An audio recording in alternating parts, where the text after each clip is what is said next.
대한민국 역사에 남을 중요한 날입니다. 이제 약 3시간 10분여 뒤면 헌법재판소에서 윤 대통령의 파면 여부가 결정됩니다. 역대 대통령 탄핵 심판 중 최장기간 심리를 이어온 이번 탄핵 사건, 어떤 과정들을 거쳐 이루어지는지 서정빈 변호사와 함께 자세히 짚어보겠습니다. 어서 오세요. 네, 안녕하십니까. 어서 오십시오. 네, 지난해 12.3 비상계엄이 선포되고 123일 만에 탄핵 소추가 된 지 110일 만에, 그리고 최종 변론이 있고 38일 만에 오늘 윤석열 대통령의 탄핵 심판 선고가 열리게 됩니다.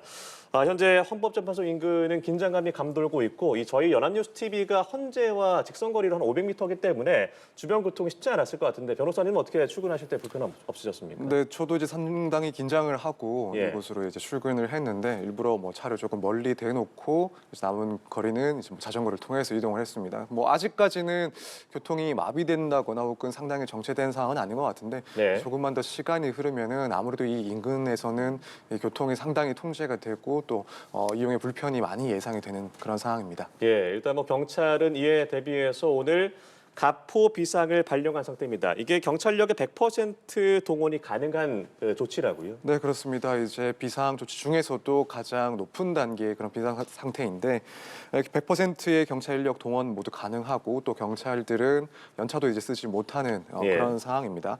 이제 뭐 결국에는 이 탄핵 선고를 앞두고 새벽 0시부터 이런 가포 비상을 발령을 했었고, 지금 헌법재판소 인근에 대해서도 뭐 진공 상태로 만들어 둔 상황에서 그 범위도 이제 뭐 100m에서 더 넓혀서 상당히 그런 질서들을 유지하기 위한 노력들을 하고 있는 상황이고요. 지금 뭐 전국에서 210개의 210개의 기동대, 형사 기동대가 또 총 동원되고, 뭐 이제 앞으로 혹시라도 이 결과에 따라서 폭력 사태가 발생한다라고 한다면 이제 경찰에서는 무관용 원칙을 지켜서 엄정하게 수사하고 대응할 것이다라는 입장을 밝히고 있는 상황입니다. 지금 이 시각 한남동 대통령 관저 앞 상황과 양궁역 사거리 상황 보여드리고 있습니다. 대통령 관저 앞도 지금 화면에서 보시는 것처럼 한쪽 차로를 경찰 차벽을 세워서 막고 있는 모습이고요. 안국역 사거리도 마찬가지로 사거리 모든 방향이 다 차벽으로 막혀 있는 상태입니다. 현재까지 인파가 조금씩 몰리곤 있지만 아직까지는 인파가 아주 많진 않은 걸로 보이는데요. 관련해서 저희가 계속해서 현장 상황 들어오는 대로 전해드리도록 하겠습니다. 네, 한편 오늘 윤석열 대통령이 출석을 하느냐, 선고기일에 직접 오느냐가 선고에 직접 참석을 하느냐가 관심이 쏠렸었는데 결국에는 출석을 하지 않기로 했습니다. 선고 이후에 소요 사태 우려, 그리고 대통령 경호 문제들을 고려했다고 밝혔죠. 네, 그렇습니다. 이제 대통령 측의 입장을 밝히기 전에 사실 정말 이번 선고 일정에 대통령이 출석을 할 것인가도 상당히 관심을 많이 받고 있던 상황이었습니다. 그런데 결국에는 대통령이 이제 출석을 할 때 발생할 수 있는 그런 위험 사항들을 고려를 해서 불출석을 하겠다라는 의견을 밝혔고요. 이제 물론 어떠한 결론이 나온다 하더라도 사실 대통령이 뭐 선고를 청취하기 위해서 이동하는 과정이라든가 혹은 선고를 청취하고 나서 다시 헌법재판소에서 이동하는 과정에서 뭐 상당한 그런 분위기가 가열될 그런 가능성은 충분히 예상됐던 상황이기 때문에 이 점을 충분히 고려를 하지 않았나 생각이 들고, 이제 또 한 가지 이런 경호나 안전상의 문제도 있긴 하겠지만 결국 이 선고 당일 대통령이 탄핵 심판정에서 법정에서 이 선고를 청취하는 것이 상당히 부담스러웠을 것이다라는 생각도 개인적으로는 하고 있습니다. 물론 인용 기각이 된다고 한다면 그것이 또 극적인 그런 모습이 될 수도 있긴 하겠지만, 만약 인용이 된다, 그래서 그 자리에서 파면 결정을 선고를 한다라고 한다면 아무래도 생방송으로 이제 공개되고 있는 그런 재판정에서 대통령이 파면되는 그 선고를 듣고 있는 모습 역시도 모두 전파가 되는 그런 상황들이 상당히 부담스럽지 않았을까라고 생각이 돼서 그 점 역시도 이제 불출석에서 고려한 사유 중에 하나가 아닐까라고 생각을 하고 있습니다. 저희가 이제 김복형 헌법재판관이 출근하는 모습 보여드리기도 했고요. 앞서 정영식 재판관도 출근을 했는데 이제 앞으로 9시 전까지 대부분의 재판관들이 출근을 할 것으로 보입니다. 오늘 11시에 선고가 열리는데 그 전에 헌법재판관들이 갖게 되는 절차 어떤 게 좀 남아 있습니까? 일단 오늘 오전에도 뭐 마지막 평의를 한다라는 그런 상황인 것 같습니다. 결국에는 판결은 지금 알려진 바에 의하면 이미 이루어졌다. 그러니까 주문에 대한 의견들은 모두 밝혔고 사실상 주문이 정해졌다라고 보도가 되고 있습니다. 그것이 사실이라 하더라도 이렇게 평의는 계속 진행이 될 수가 있는데, 일단 선고 절차와 관련해서 재판관들이 의견을 나눌 수가 있고, 더 중요한 것은 결국 결정문을 정하는 데 있어서 그 내용들을 조금 더 보완을 한다거나 혹은 수정하는 과정들이 조금 이어질 수가 있습니다. 선고 당일이라 하더라도 선고 전까지 이런 회의들을 통해서 지금 채택이 된 결정문에서 보완할 점이 있는지 혹은 조금 더 보충할 점들이 있는지를 회의를 통해서 의견을 통해 가다듬게 되는 절차가 분명히 있을 것 같습니다. 박근혜 전 대통령의 탄핵 심판 같은 경우에는 당일 선고 직전까지도 판결을 마치고 또 그 짧은 시간 사이 그 요지를 작성을 했었다라고 알려지고 네. 있는데 그런 것처럼 이 대통령의 탄핵 심판이라는 중대한 결정을 하는 순간이니만큼 마지막까지도 결정문을 가다듬는데 이런 회의들이 이어지지 않을까 예상이 되고 있습니다. 예. 그렇다면 이제 헌법재판관 8명은 이 결과를 알고 있다는 것이고 세부적으로 결정문이 또 그 분량 굉장히 많잖아요. 지난 박근혜 전 대통령 같은 경우에도 저희가 지금 조금 전 이미선 헌법재판관이 출근한 모습 저희가 보여드리고 있습니다. 저희가 김복형 재판관 후보자가 조금 전 한 7시 30분쯤 출근을 했고 조금 전에 이미선 헌법재판관이 헌법재판소로 출근하는 모습 저희가 화면으로 보여드리고 있습니다. 말씀드린 대로 이제 헌법재판관들이 이 긴 결정문, 박근혜 전 대통령 같은 경우는 89페이지에 해당하는 결정문을 작성을 했는데 그 세부적인 것들, 디테일한 것들을 지금 손본다라는 거죠. 네, 그렇습니다. 아마 그때 탄핵 심판 결정문보다도 더 길어질 수 있지 않나. 특히 윤 대통령 측에서 다투어 왔던 그런 쟁점들이 상당히 많기 때문에 사실관계는 비교적 간단하다라고 판단을 한다 하더라도 이런 쟁점들에 대해서 가능하면 대부분의 그런 문제들에 대해 구체적으로 다루지 않았을까라고 생각이 들고 그렇다면은 결국 그 논거들을 제시하고 의견들을 정리하는 데 있어서 끝까지 마지막까지 서로 의견을 조율할 상황이 되지 않나. 말씀하신 것처럼 세부적인 내용에 대해서도 무척 예민하게 또 민감하게 의논을 하고 정리를 끝까지 할 수가 있다 이렇게 생각이 됩니다. 네. 네. 그리고 오늘 이 선고 주문을 먼저 읽는지 또 선고 취지를 먼저 읽는지 그 순서도 좀 주목해 봐야 한다고 하더라고요. 만장일치냐 아니냐를 좀 판가름할 수 있다. 이런 이야기도 나오고 또 생중계이기 때문에 아마 주문이 마지막에 가지 않겠냐라는 이야기도 나오는데 이게 재판관 재량에 따른 것이라서 항상 달라질 수 있다는데 그동안 관례는 어떻습니까? 네, 보통 이제 통상적으로는 전원 일치로 주문을 결정했다라고 한다면 이유부터 먼저 설시를 하고 마지막에 주문을 읽게 되는 순서로 선고를 해왔습니다. 반대로 전원 일치가 아니다. 그래서 의견들이 서로 엇갈린다라고 한다면 주문부터 먼저 선고를 하고 그다음 이유를 설시하는 방법으로 진행을 해왔고 대부분 사건들은 이렇게 진행을 해왔습니다. 예. 다만 말씀하신 것처럼 이것이 결국에는 재판관들의 재량에 해당하기 때문에 꼭 지켜지는 것은 아닙니다. 대표적인 예로 통합진보당 위원 정당 심판 해산에서 그때는 재판관들의 의견이 전원 일치가 아니었습니다. 8대 1로 나뉜 상황이었는데 통상적이라고 한다면 그럼 주문부터 먼저 읽고 이유를 설시를 했을 것이지만 네. 당시에는 오히려 이유부터 다 설명을 하고 마지막에 주문을 설시를 했습니다. 이제 그런 것들을 봤을 때는 결국 이것도 재량에 해당하기 때문에 우리가 선고 과정을 지켜보는 데 있어서 끝까지 지켜봐야 결론을 알 수 있지 않을까라고 생각이 되고 특히나 이제 윤 대통령에 대한 탄핵 심판 결정의 무척이나 중요도가 다른 이때까지의 사안들보다도 더 중요한 그런 상황이다 보니 결국 재판관들이 의견이 갈리든 갈리지 않든 이유부터 먼저 설명을 하지 않을까 이런 이유를 설명하는 과정을 통해서 국민들에게 이해를 시키고 마지막에 주문을 낭독하는 방식으로 진행이 되지 않을까 개인적으로 그렇게 생각을 하고 있습니다. 네, 노무현 전 대통령 같은 경우에는 25분여가 걸렸고 박근혜 전 대통령은 21분여가 걸렸습니다. 그러니까 선고를 할 때 주문을 읽기 직전에 시간을 체크를 하고 또 주문을 읽는 즉시에 이게 효력이 발생한다라고 보면 될까요? 네, 그렇습니다. 정말 주문을 딱 읽는 그 시각, 거기에 따라서 효력이 발생한다라고 보시면 됩니다. 박근혜 전 대통령에 대한 탄핵 심판에 있어서도 그 선고문을 보면, 결정문을 보면 언제 선고했는지 시각에 적혀 있습니다. 정확하게 11시 21분이라고 적혀 있는데 이것처럼 이 주문을 선고하는 순간부터의 그 결정 효력이 발생하기 때문에 이번에도 마찬가지로 이런 주문이 언제 이제 선고가 되는지 그 시각을 지켜보는 게 필요합니다. 예. 예. 오늘 모두가 궁금해하는 건 아무래도 결과가 아닐까 싶습니다. 헌재가 내릴 결정은 인용, 기각, 각하 이렇게 크게 세 가지인데 이게 각각 어떤 차이인지 그리고 재판관들이 어떤 결론을 내렸을 때 이 결론이 나오는 건지 궁금한데요. 일단 먼저 인용부터 말씀을 드리면 6인 이상의 재판관들이 같은 인용 의견일 때 인용 주문을 쓰게 됩니다. 그리고 인용이 된다라고 한다면 결국 대통령은 그 직을 박탈당하는 파면당하는 효과가 발생을 합니다.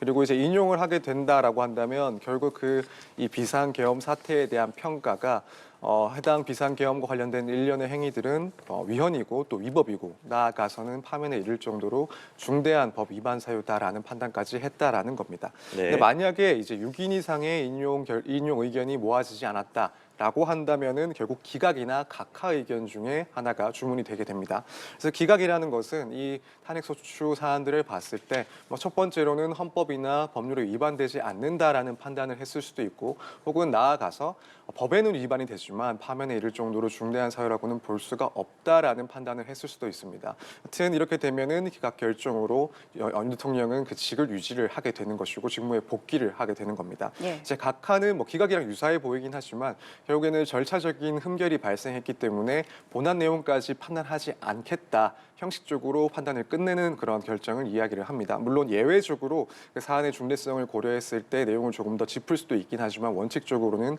형식적인 흠결이 있다라고 할 때 나머지 내용들은 더 이상 판단을 하지 않습니다. 네. 이제 각하 의견이 주문이 되는 경우는 지금 현재 헌법재판관들이 8인이기 때문에 4인 이상의 그런 각하 의견이 있을 경우 이런 각하 의견이 주문이 되는 그런 상황이 발생을 하게 됩니다. 네. 지난 대통령의 탄핵 심판은 모두 결과는 엇갈렸습니다만 만장일치였습니다. 8명 모두 이제 전원 일치로 기각 결정을 내렸던 것이 이제 노무현 전 대통령, 인용 결정을 내린 것이 박근혜 전 대통령이었는데 그러면 이번에도 전원 일치가 나올 것인가 여러 예측들이 있습니다. 4대 4로 기각된다, 8대 0이다, 6대 2다, 여러 가지 얘기들이 있는데요. 이번에도 그럼 전원 일치로 결론이 날 가능성에 대해서는 좀 어떻게 보세요? 네, 정말 다양한 의견들이 나오고 있는 것 같습니다. 전원 일치가 될 것이다라는 의견부터 말씀하신 것처럼 5대 3이다 혹은 6대 2다, 4대 4로 나올 수가 있다 이런 다양한 의견들이 나오고 있는 상황인 것 같은데 일단 저는 개인적으로는 전원 일치 가능성이 그래도 높지 않나라고 생각을 하고 있습니다. 예. 말씀하신 것처럼 이제 전직 대통령 중에서 박근혜 전 대통령에 대한 탄핵 심판 결과를 봤을 때 그때 이제 재판부에서 재판관들이 모두 전원 일치로 탄핵 인용 결정을 내렸습니다. 네.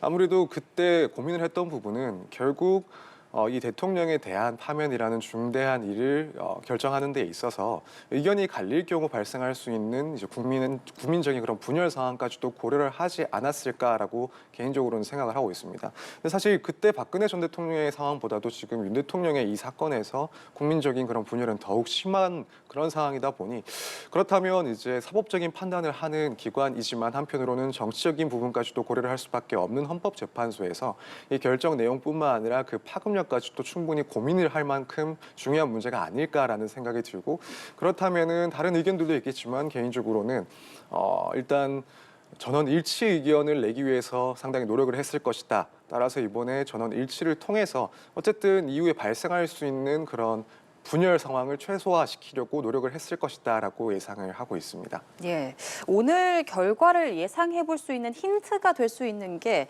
헌법재판관 8명이 지금까지 어떤 판단을 내렸냐 그 부분도 힌트가 될 수 있을 것 같거든요. 최근 탄핵 심판들에서 재판관들이 했던 결정을 비춰봤을 때 8명의 재판관 중에서 오늘 가장 핵심적으로 지켜봐야 할 재판관은 어떤 재판관의 판단이라고 보십니까? 근데 사실 제 의견보다도 지금 다양한 키맨들과 관련된 이야기들이 나오고 있는데 대표적인 예가 김복형 재판관인 것 같습니다. 특히 이제 한덕수 총리에 대한 탄핵 심판과 관련해서 이 김복형 재판관이 기각 의견을 내면서도 또 상당히 그 중에서도 한덕수 총리에게 더 유리한 그런 판단을 내린 바가 있습니다. 예. 이제 그 내용을 보면은 결국 당시에 헌법재판관 후보자들을 임명하지 않은 점에 대해서 다른 기각 의견을 낸 재판관들은 일단은 헌법 그리고 법률에는 위반되지만 그것이 파면에 이를 정도로 중대하지는 않다라고 판단을 반면에 이제 김복형 재판관 같은 경우에는 애초에 이제 법이나 혹은 헌법을 위반하지는 않았다라고 판단을 했기 때문에 이번에도 상당한 키맨이 될 수 있지 않을까라는 이야기가 나오고 그밖에 다른 재판관들에 대해서도 이제 정치적인 성향에 따라서 중도 성향이기 때문에 키맨이 될 수 있다 이런 의견들도 나오고 있는 것 같습니다. 다만 이제 개인적인 생각으로는 지금 이 재판관들의 구성을 봤을 때 누가 키맨이 된다라는 것이 큰 의미가 없지 않나라는 생각을 하고 있습니다. 왜냐하면 예. 앞서 그런 탄핵 심판들 과정들의 그 의견들이 비추어 봐서 혹은 뭐 성향들에 비추어 봐서 윤 대통령에 대한 사건에서도 비슷할 수가 있다라는 전제 하에 이런 의견들이 나오는 것 같은데 아무래도 이 사안 자체의 무게감을 생각을 했을 때 또 중대성을 생각을 해봤을 때 정치적인 판단 혹은 앞서의 그런 선례에서 어떤 결정을 내렸는지와는 무관하게 판단을 하게 될 것이다라고 생각을 하고 있습니다. 무엇보다도 지금 이 탄핵 심판에서의 가장 핵심적인 문제는 12월 3일 비상계엄이라는 국민 기본권을 중대하게 제한하는 그리고 대통령의 그런 비상적인 조치에 대한 평가를 내리는 시점이기 때문에 여기에는 정치적인 그런 입장이 다르다거나 혹은 그 전에 다른 판단들을 내려왔다라는 것은 그리 중요하지 않다라고 생각을 합니다. 그래서 뭐 개인적인 생각으로는 지금 상황에서는 뭐 누구도 키민이라고 보기는 어렵지 않나라고 생각을 하고 있습니다. 예, 일단 윤석열 대통령의 탄핵 소추 사유 5가지 쟁점을 살펴보면 12.3 비상계엄 선포 과정, 포고령 1호의 실제 여부, 국회 활동 방해, 선관위 장악 시도, 정치인 등 주요 인사 체포 지시 등 이게 5가지 내용인데요. 저희가 변론 기일 과정에서도 봤지만 이 국회 활동 방해 여부가 여러 가지로 이제 따져보는 일들이 많이 있었습니다. 이 부분에 대해서는 헌재가 어떤 결정을 좀 내렸을까요? 일단 이 부분이 상당히 중요한 쟁점이었다라고 볼 수밖에 없는 이유가 결국 당시에 이제 많은 언론들을 통해서 실제 그 상황들이 국민들에게 생중계되기도 했었습니다. 그래서 국회에 군 병력이 투입되는 장면들을 국민들이 목격을 했었고 이게 그대로 이제 탄핵 소추 사유로 인정이 된다라고 한다면 결국에는 윤 대통령이 이 계엄의 목적이 무엇이었는지 또 이 계엄의 실행 과정에서 헌법상 정해놓은 국회에 대한 그런 제한이 금지가 되어 있는 그런 규정에도 불구하고 이 규정을 무시했다라는 강한 의혹을 제기받을 수밖에 없는 상황이기 때문에 네. 가장 중요한 쟁점이었다라고 생각이 됩니다. 그래서 일단 헌법재판소 입장에서는 우선 헌법과 법률을 위반했다라는 정도까지는 큰 이견이 없지 않았을까라고 생각을 합니다. 왜냐하면은 일단 군 병력이 국회에 투입되고 심지어는 유리창을 깨고 들어가는 모습까지도 보도가 됐고 그건 역시도 증거 자료로 쓰이고 있었기 때문에 그렇다면 이 부분을 헌법을 위반하지 않았다, 법을 위반하지 않았다라고 평가하는 것은 상당히 어렵지 않나. 그렇다면 나아가서 이것이 파면에 이를 정도로 중대한 사유인가 여부도 판단을 해야 되는데 어느 정도 이견이 있을 수는 있다라고 보지만 그럼에도 불구하고 기본적인 사실관계가 확정이 됐다라고 한다면 사실 이 부분 역시도 가볍게 볼 수 없다라고 판단을 했을 것 같습니다. 그래서 가장 중요한 쟁점이기도 하고 재판관들도 개인적으로는 여기에 대해서 중대성에 대해서 상당히 조금 판단을 좀 하지 않았을까 이렇게 생각을 하고 있습니다. 예, 당시 네. 윤 대통령 측은 계엄군 투입은 질서 유지의 목적이었다라고 했고요. 계엄이 신속하게 해제돼서 아무 일도 일어나지 않았다라고 주장을 했거든요. 이 부분에 대해서는 좀 어떻게 보세요? 네, 물론 이제 그런 내용들로 변론을 하긴 했습니다. 실제로 계엄 해제를 막을 정도의 병력이 투입된 것도 아니고 그 결과 계엄 해제도 신속하게 이루어졌다. 그렇기 때문에 질서 유지를 위한 목적이었던 것이 결과적으로 드러난 것이다라고 하지만 이거 어디까지나 이제 결과적인 얘기고 사실 그 과정에서 보여졌던 내용들은 충분한 많은 자료들이 있을 것으로 보입니다. 뿐만 아니라 우리가 헌법재판소에서의 그런 증인신문 과정뿐만 아니라 이제 각종 수사기관에서 관계자들에 대한 조사들도 진행이 됐었고 그 조사 결과도 증거로 상당히 제출이 된 상황입니다. 그렇다면 헌재 입장에서는 윤 대통령의 변론 내용도 물론 중요하게 생각을 하겠지만 그 밖의 객관적인 사정들이 어느 정도 드러났는지를 확인해 보고 이걸 비추어 봤을 때 윤 대통령의 주장이 과연 타당한지 여부를 판단을 했을 겁니다. 그럼 결국에는 객관적인 사정들을 예상하건대 윤 대통령의 주장은 조금 힘을 잃지 않았을까 이렇게 생각을 하고 있습니다. 예. 그리고 이 비상계엄 선포의 절차와 목적이 적법했는지도 탄핵 심판의 핵심 쟁점 가운데 하나입니다. 이 비상계엄 선포 전 열렸던 국무회의 적법성에 대해서 국회 측과 대통령 측의 이제 주장이 엇갈렸는데 이 부분에 대해서 헌재는 어떻게 판단을 할 걸로 보시는지요? 네, 일단 저는 사실 이 국무회의 유무 자체는 탄핵 여부를 결정짓는 핵심적인 문제는 아니라고 생각을 합니다. 일단 네. 특히 결국 이 부분은 비상계엄의 요건을 충족했는지 이 부분이 문제가 되는 거고 요건이라고 한다면 실체적인 요건 그러니까 비상계엄 사유가 인정이 되는 것인지 또 이 국무회의와 같은 절차적인 요건들을 구비했는지 이 두 가지가 될 텐데 사유 판단이 더 중요하다라고 생각을 하고 이 국무회의라는 것은 결국 자문적인 성격을 갖는 기관이기 때문에 그 회의가 있었는지 유무는 핵심적인 혁신적이지는 않다라고 일단 생각은 하고 있습니다. 네. 다만 그럼에도 불구하고 실제 이 재판 과정에서는 중요한 쟁점 중에 하나였던 것은 분명하기 때문에 여기에 대해서 헌법재판소는 당연히 판단을 할 거라고 보고요.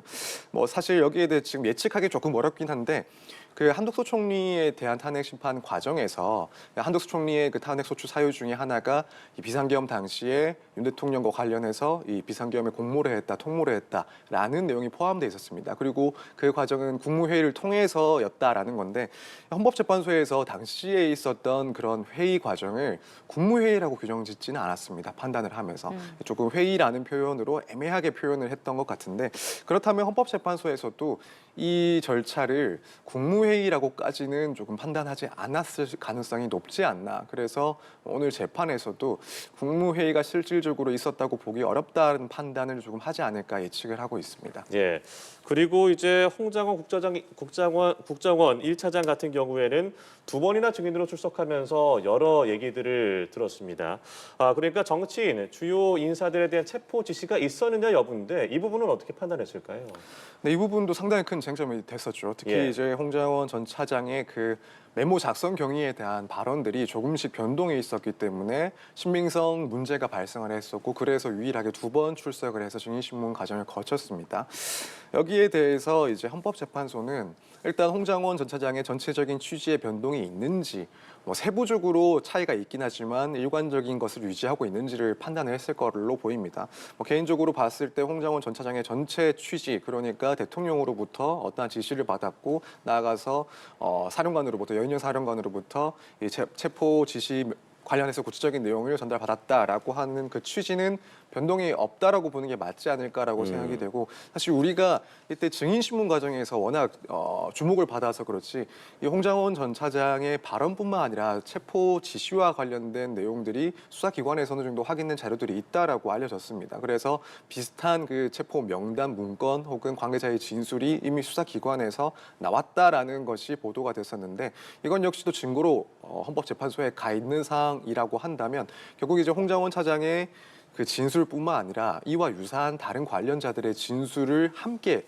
종합해서 판단을 할 것이고 만약 뭐 지금까지 보도되고 알려진 내용이 사실이라고 한다면 홍장호 전 차장의 진술 전체를 탄핵하기에는 대통령 측의 이제 반론이 조금 부족하지 않았을까. 그래서 결국 이 부분에 대한 신빙성도 어느 정도 있다라고 헌법재판소에서는 판단했을 거라고 생각을 하고 있습니다. 예. 예, 국회가 탄핵소추안을 의결한 지난해 12월 14일부터 윤 대통령의 권한 행사는 지금 정지된 상태입니다. 오늘 이 선고 결과에 따라서 대통령의 권한이나 예우 같은 건 어떻게 달라지게 되는 건가요? 일단 기각이 되거나 각하가 되면 당연히 이제 현직 대통령으로서 직무는 복귀를 하는 것이고 그 권한 예우는 모두 예전 그 상태로 유지가 되는 겁니다. 그래서 어떠한 변동 사항도 없게 되는 것이고 다만 이제 인용이 된다라고 한다면 결국 대통령직을 즉시 박탈당하게 되면서 이런 예우나 권한도 권한 자체는 없어지는 것이고 이런 예우도 상당히 줄어들게 됩니다. 그래서 이 정상적인 임기를 마쳤을 때 받을 수 있는 그런 각종 혜택들이 사실상 경호 등의 그런